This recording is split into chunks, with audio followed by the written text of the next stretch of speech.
Bagian B, isilah dengan jawaban yang tepat. Perhatikan gambar berikut. Punuk pada unta merupakan cara hewan tersebut bertahan hidup di lingkungan yang ekstrim. Fungsi punuk adalah untuk menyimpan cadangan lemak. Nomor 2.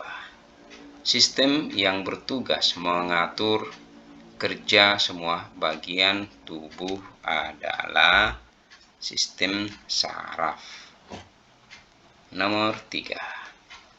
Bagian pada jantung yang berfungsi menerima darah dari seluruh tubuh adalah vena.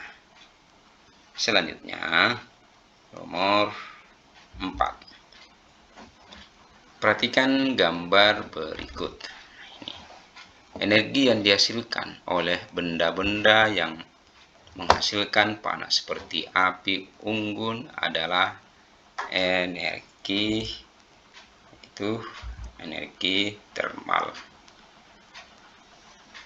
Nomor 5. Fenomena naiknya air laut dalam jumlah besar ke daratan yang disebabkan oleh terjadinya gempa bumi adalah tsunami.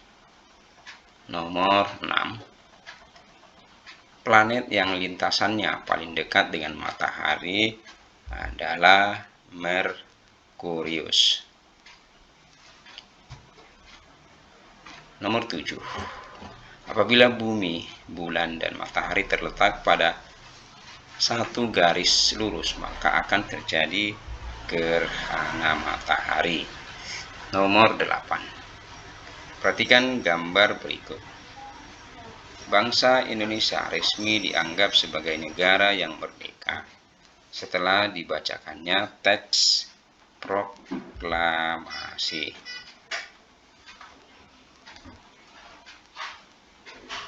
Selanjutnya, nomor 9. Berdasarkan karakteristik penduduknya, benua Afrika disebut juga sebagai benua hitam. Selanjutnya, nomor 10. ASEAN terbentuk karena adanya persamaan letak wilayah dari anggota organisasi, yaitu terletak di kawasan Asia Tenggara. Demikian. Bagian C. Perhatikan gambar berikut. Apa fungsi paruh dan burung pada gambar? Yaitu jenis paruh yang terdapat pada gambar adalah jenis paruh pemakan ikan. Dan apa fungsi dari jenis paruh yang dimiliki burung tersebut? Jelaskan.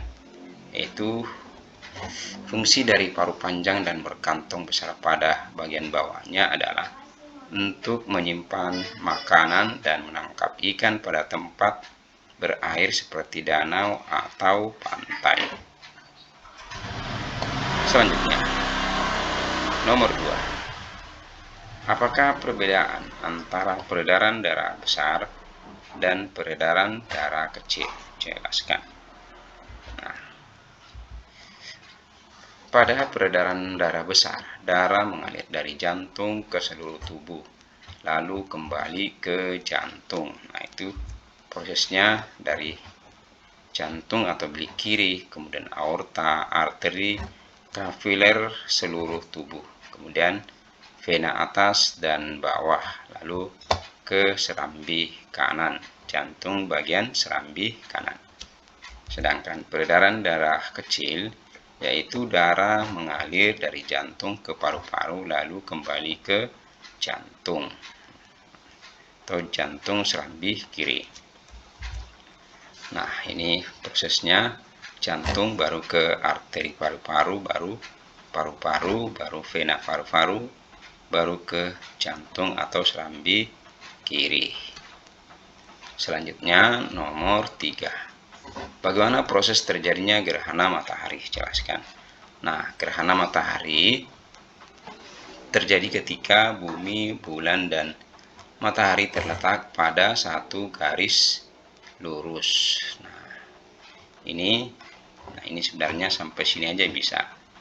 Nah, ini proses terjadinya gerhana matahari. Nah, cahaya matahari yang menuju ke bumi terhalang oleh bulan sehingga bayangan bulan jatuh ke permukaan bumi. Gerhana matahari terjadi pada siang hari, yaitu pada fase bulan baru dan berlangsung selama beberapa menit. Ukuran bulan lebih kecil dari bumi, sehingga bayangan bulan hanya mengenai bagian wilayah di bumi.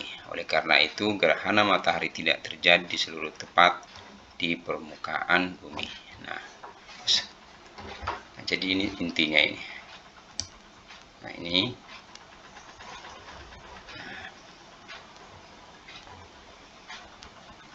ini adalah terjadi pada satu garis lurus. Selanjutnya nomor 4. Apa nama organisasi yang menggunakan lambang tersebut? Apa nama organisasi yang menggunakan lambang tersebut? Itu organisasi ASEAN.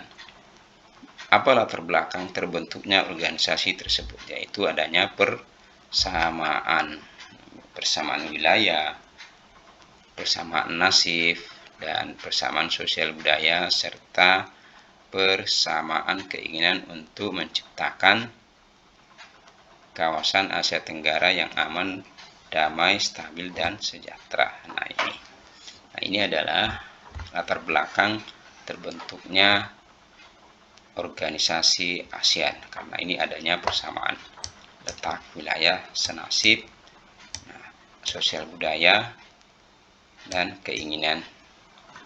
Nomor 5. Apa latar belakang terjadinya agresi militer 1?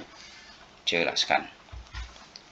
Yaitu agresi militer 1 terjadi karena Belanda mengingkari hasil perundingan Linggahjati karena ingin menjadikan Indonesia sebagai negara persemakmuran yang berbentuk federasi. Dan demikianlah pembahasan latihan ulangan akhir tahun IPAS kelas 6. Mudah-mudahan ada manfaatnya. Maaf jika ada yang salah. Assalamualaikum warahmatullahi wabarakatuh.